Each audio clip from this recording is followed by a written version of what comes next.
She said, "I hear that monks are looking for shelter in many homes. Why don't you come and stay in my house?"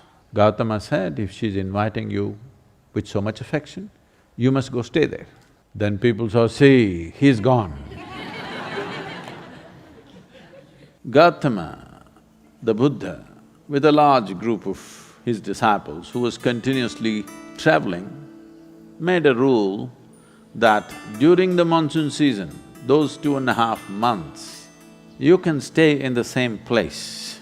The rule for the sannyasis or the monks who were with him is you should never stay in any place for more than 2 days. Normally, the monks were sheltered in many homes, so this rule he passed, more than 2 nights you don't stay in one house because it will be too much of a burden for the host. They are housing 10 people, you don't stay there for a month.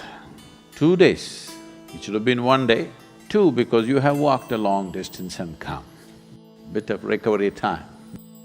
But during the monsoon season, he said, up to 2 to 2.5 months you can stay in one place because walking through the jungles of that region during the monsoon season would be treacherous and many would lose their lives. So this is a time like that. They stayed in a large town and they were spread across in many homes. The monks went out to get their alms from the people. Ananda or Ananda Tirtha, as he was known, who happened to be Gautama's elder brother before his monkhood, went out and there was a courtesan or a prostitute in the town. She gave him alms, looked at him, a handsome young man, tall and straight.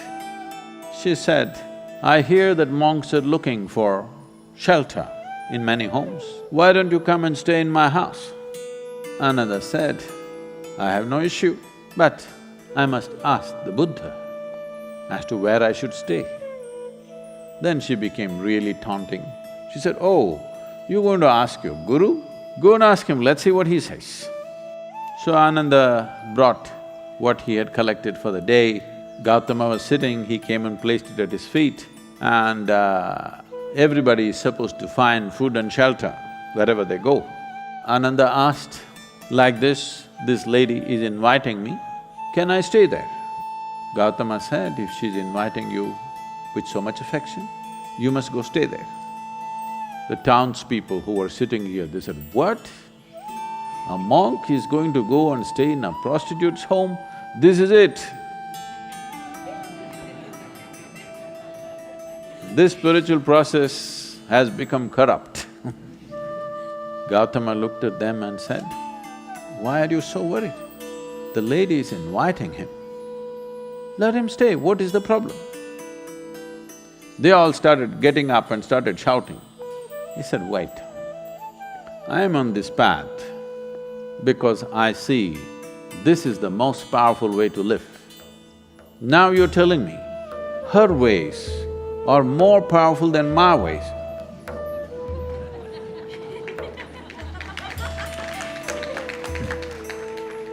If that is the truth, I will also go and join her.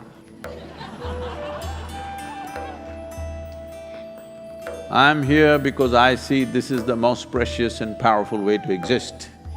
If you think her ways are better than mine, I should also go and join. Because if you're a true seeker, that's how it should be.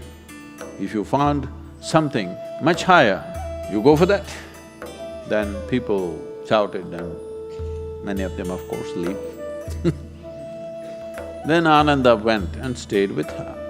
Monsoon time, because of rains it gets cold, monk is wearing a thin habit. So she gave him a nice silk wrap. He covered himself. Then people saw, "See, he's gone." She made nice cooking and gave it to him, he ate. Then in the evening she danced for him. He sat, watching very carefully, with utmost attention. Then when they heard the music, this is it, finished. things went on. When the time was up, when the rain stopped, when it's time to move, Ananda came to Gautama along with a female monk.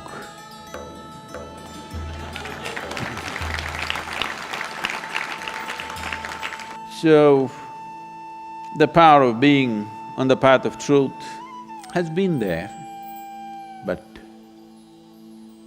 has been many times at its height, but never got mainstreamed.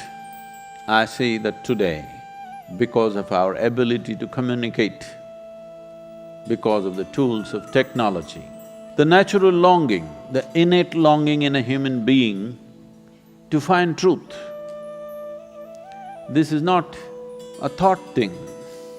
This is not something that been taught to people that you must seek truth.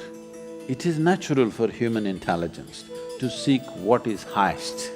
If you are given an option, any human being, given an option, either to be here or there, he will always say, I want to be there. Right now he may be caught up here, but aspiration is to go to whatever is the highest. It is just that we have to show him that there are better highs than getting drunk, there are better highs than drugs, there are better highs than being caught up in social drama, there are better highs than being better than someone else. We just have to show it to him, we have to make him understand there is a better high. Forever, many sages, saints, yogis, gurus have been doing this, but as I said, they were gentle people. They didn't have a voice like me.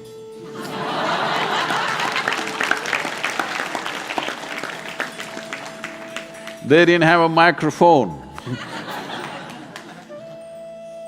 They didn't have tools with which they could speak to somebody there. They could only speak to people here.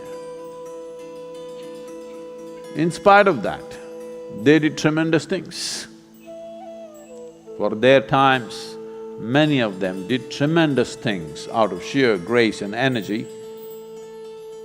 Millions of people around them, they transformed. Millions of people around them, they put them on the path of truth, on the power of truth. But a time has come where our ability to communicate is such, we can make truth slip through every door. We can make truth knock on everybody's minds and hearts. Never before this was possible. Technology has rendered us to this place. I feel this is the best age ever to make truth mainstream, to be truthful, to aspire for truth, to seek truth, the main force on the planet, because we have tools that nobody ever had.